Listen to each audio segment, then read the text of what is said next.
So for our next question, part A is asking us to rotate trapezium T 180 degrees about the origin.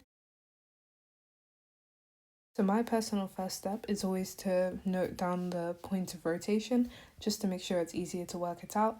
Then after that, what you would do is rotate it as normal. I've worked out that the points will lie at these points here.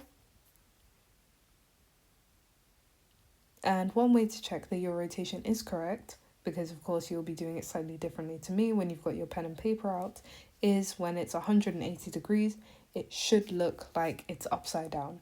So if your answer isn't upside down, then something's gone wrong.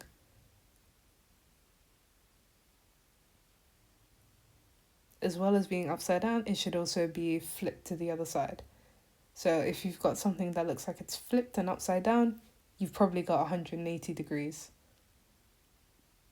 And we've been asked to label this new trapezium A, so let's make sure we write that down. For part B, we've been asked to translate the trapezium by the vector -1, -3.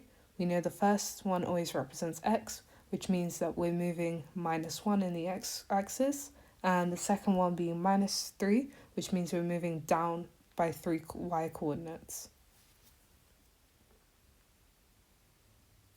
So all we have to do is move all of our points on trapezium T by that direction,